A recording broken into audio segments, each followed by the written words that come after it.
Following the extraordinary rendition of President Duterte to The Hague, I think, like many of our countrymen, we were quite traumatized. In my case, it felt like a repeat of a nightmare that occurred, and I saw only my father being taken to Hawaii.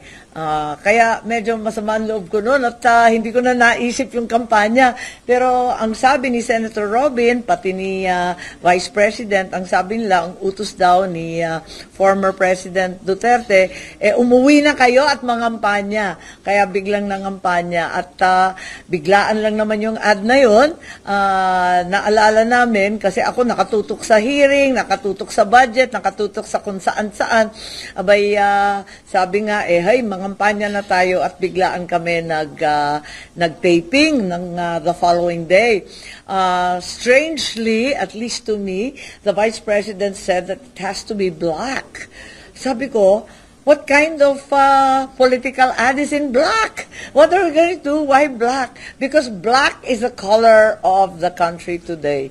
And I suppose she's right. And as a result, we shot the entire thing dressed in black, which I thought was rather grim, but at the same time, it's entirely appropriate. So that's what happened. Itim. Ipaglaban ng tama, itama ang mali. Sir, itong pag-endorso ni VP Sara sa inyo, paano ito mapapalakas ang chance na manalo kayo sa darating election? Well, alam naman natin talagang pinakikinggan ang ating Vice President, lalo't andito tayo sa Cebu, sa Mindanao. Malaking bagay talaga ito, malaking tulong. Pero hindi naman yun ang inisip ko. Talagang natutuwa lang ako kasi hindi nagmamaliw ang aming pagiging kaibigan.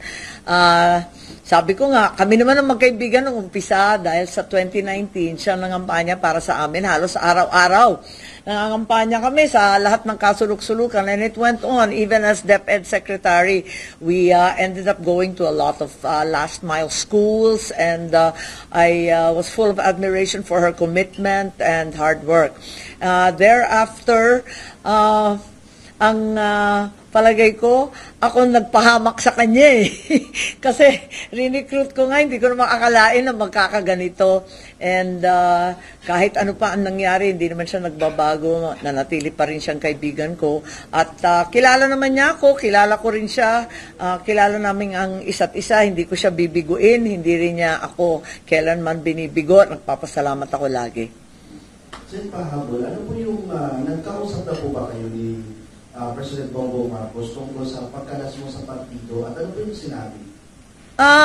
Ang nangyari kasi dyan, noong October pa, sinabi ko na talaga na magiging independent ako.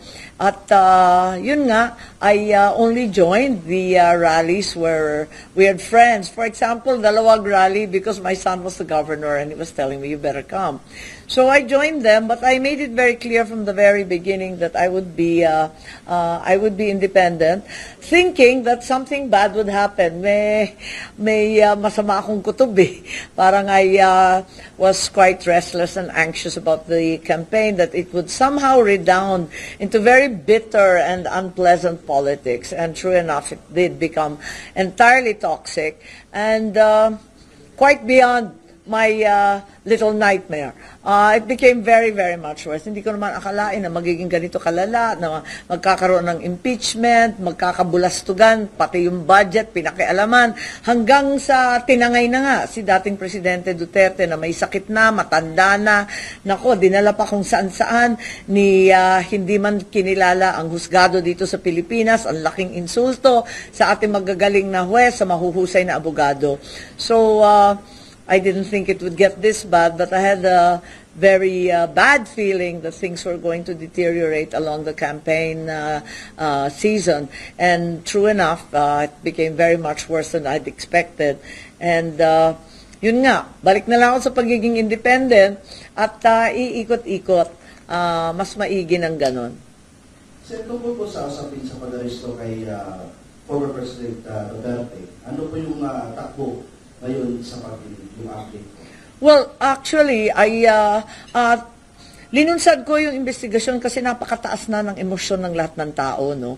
At talagang hindi na natin malaman kung iiyak, magagalit, magwawala sa kalsada, ang lahat ay talagang wala nang maisip gawin. So, naisip ko, ano kaya para malaman at mapanatag ang lahat, mag-imbestiga tayo so that we would know the truth. Let's find out exactly what happened because we don't understand this. It's entirely a case of first impressions. And as the chairman of the Foreign Relations Committee, I launched this campaign. Unfortunately, it apparently put the government in a very bad light. And as a result, nagtampo yung kapatid ko sa akin na inisyata. Hindi ko na maakalain, malay ko ba na ganun ang sagot nila. Kaya nga ako nagtatanong, hindi ko alam ang sagot eh. At lahat ng sambayanan nagtatanong din.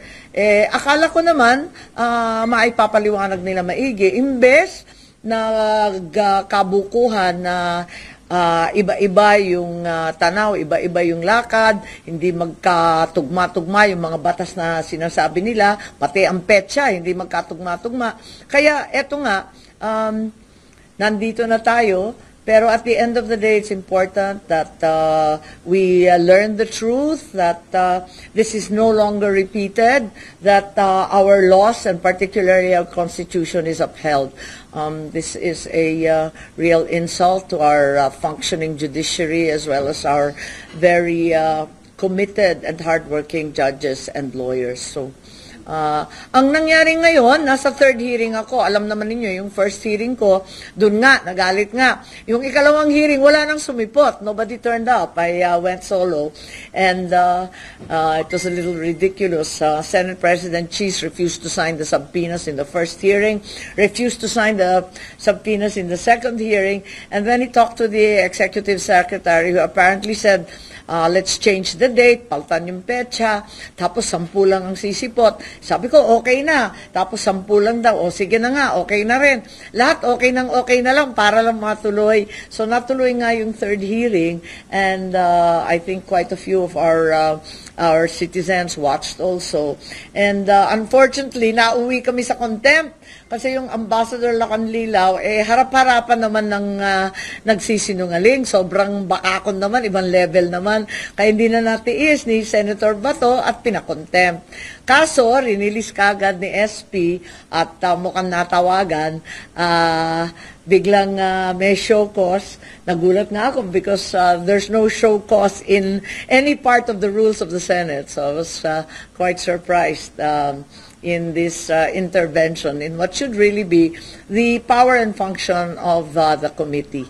So, nandyan tayo ngayon. Ngayon, nagtatanong kung may fourth pa, kung may fourth hearing. Sina Senator Bato, gusto pa rin ng fourth hearing, pati sina Senator Robin, sina Senator Cayetano. Ang problema ko, sino ang testigo? Wala akong testigo eh. Lahat nagdi-deny na alam nila na nandito na pala, ilang buwan na nandito pala yung mga ICC na investigator, lawyer, security expert, interpreter. They were all here from October and perhaps they're still here. I'm not really sure because I heard that they have been here for months on end. At hindi ako sigurado kung nandito pa nga eh. Lahat sila denied to death. So, hindi ko alam kung sino pang tatawagin. Ang balita, may mga alalay daw galing sa Congress. Paano nila makukuha yung mga police blotter, yung mga CCTV footage, yung mga highly confidential medical records, and even bank accounts that are clearly covered by bank secrecy. Natangay nila lahat yun, nakuha nila lahat yun. So clearly, they had help from high officials, and they were cleared for all kinds of information. Isa pa, yung eroplano. Walang nagsasabi, walang sumisipot para magsabi sino ba talaga at ano ba yung eroplanong yan. Ginagamit ng presidente natin, ni Pangulo Bongbong, yung eroplano, di ba? Ginagamit niya talaga yan. So, yun pa rin ang problema natin, yung eroplano. Nakita natin, ang sabi nung una, the Office of the President chartered the plane and paid for it. So many were asking, so is it owned by the Office of the President? Clearly not. It's a privately owned vehicle and it's not even authorized to accept charters. And many were asking also, paano na-procure yan? Alam naman natin yung procurement system ng gobyerno, tagal-tagal. Ilang oras lang na publicized, bid, tender, award, at na-procure kagad. So, wala naman sumasagot. Yan ang problema ko. Hindi ko malaman kung sinong tatanungin. Kaya I'm perfectly willing to carry on and get to the bottom of this. The problem is, this really isn't political. Ang problema kasi, may kasunod pang warrant to. Mabuti kung si Presidente Duterte lang. Pero tuloy-tuloy to eh. Ang susunod na warrant, yung mga pulis, 5 pulis. So, it's been said. And there have been rumors that in fact, Senator Bato, General Albayalde, General Karamat, General Danao, and General Leonardo will be following in the next arrest. And then there are several arrests more down the list. So it's quite alarming kung tuloy-tuloy ito. The other thing, of course, is that there are over 1,000 Filipinos imprisoned overseas. Yung mga OFW natin, abalang-abala. Takot na takot eh. Kung hindi daw napapagtanggol yung mga Pilipino na nasa bansa, kung hindi napapagtanggol yung dating Pangulo, paano pa sila makakauwi nito? So maraming nagtatanong, ano ba yung prosesong papauwi? Sa last po, ano po yung reaction niyo sa sinabi ni Hanilet na pag-ek-ek naman yung ginawang probe sa Senado tungkol sa pag-aalis ng dating Pangulo? Well, okay lang kasi lahat naman talagang very emotional na hindi ko naman minamasama. Ang akin na lang, sana makakuha tayo ng katibayan. Ipakita natin, I mean, this all ends up in evidence. If we are able to derive evidence, testimonies, documents, that will prove that, in fact, the Constitution, the law, and even their own statute itself was violated in many, many ways. Perhaps we can set things to right, and even if President Duterte is already in The Hague, he can be brought back and face justice here in our country, as he should, being a Filipino citizen. That's become very, very clear. Yun din ang hinaing ng tatay ko. My father died of a broken heart because he couldn't come home. He just wanted to be home. And he said he was ready to face any case here in the Philippines. Parang umalingaw-ngaw sa akin. It echoes and re-echoes in my memory. And I don't want this to be repeated again and again. The cycle of revenge and of vindictiveness in Philippine politics has to stop. Nauna kami noong 1986. Pagkatapos noon, alam naman natin, si Presidente Erap, si Presidente GMA, lahat yan nakulong. Hininto ni Presidente Duterte. Bakit nag-umpisa ulit? Yan ang hindi maganda. Alam naman natin, nag-uumpugan ang mga makapangyarihan, ang nasa pwesto, ang mga politiko. At the same time, yung mahihirap, nananatiling mahirap, hindi tinututukan ang tunay na problema ng ating bansa, ang kahirapan, ang taas ng bilihan, ang kakulangan ng trabaho. We continue to ignore the real problems of the greater mass of Filipinos. Gusto ko lang po sana balikan, kumusta po yung relationship natin sa ating Pangulo right now? Well, nahihirapan ako dahil napakadaming humaharang. Nakailang taon na kami na hindi masyadong nag-uusap ng masinsinan. Nakikita ko siya, kailanman, hindi naman kami nag-aaway. Ang problema lang, parang nasa maling landas na yung administrasyon. Hindi na natutukan ang ating mga farmers, ang agrikultura natin, nakatiwangwang, puros imported na lang. Marami yatang kumikita sa importasyon. Mas masaya sila doon kesa sa ating mga nagsasaka, ang ating mga mangingisda dito sa Cebu. Hindi ko alam kasi puros imported na yung mga bigas natin. Ang sabi nga, imported na ang bigas, imported pa ang hustisya. Kaya yan ang problema natin. Maraming humaharap, maraming ambisyoso ang nakatutok. Puro 2028 ang nasa isipan nila. Ako naman, nakalimutan ko, 2025, may eleksyon pala. Kaya mangangampanya pala ako. Sir, may message po ba kayo kay President since hindi kayo na nakapag-usap na? Well, if I had a message, Holy Week has begun. In the old days, when my father was alive, he would, every Holy Week, disappear for one entire week in a retreat, in a monastery, somewhere in Baguio usually, with priests, together with all his cabinet, together with his generals and other top officials. For 1 week, they wouldn't come down. We didn't see them. They would be very, very silent. No one was allowed to speak.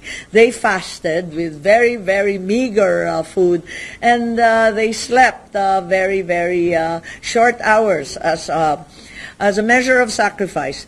Perhaps it is time for all of us, not my brother only, but myself and all of those in public office, to step back and reflect on the direction of our country, and if we are truly serving our people as we have sworn to.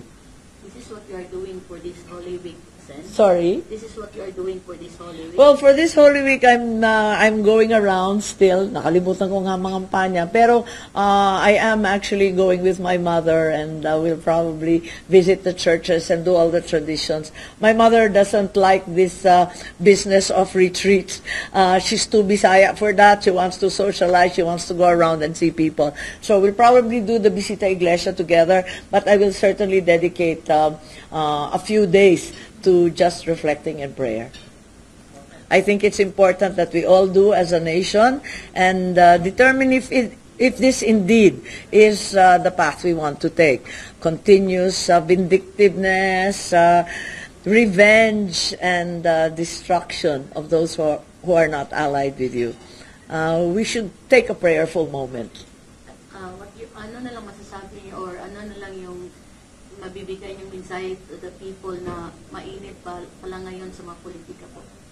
Well, siguro, alam ko, malapit-lapit na ang eleksyon. Umiinit masyado, katulad ng panahon. Siguro, maguminahon tayo at bigyan tayo ng kaliwanagan ng ating Panginoon na alamin ano talaga ang aming trabaho bilang public servant. Ano ba talaga ang serbisyo para sa ating mamayan.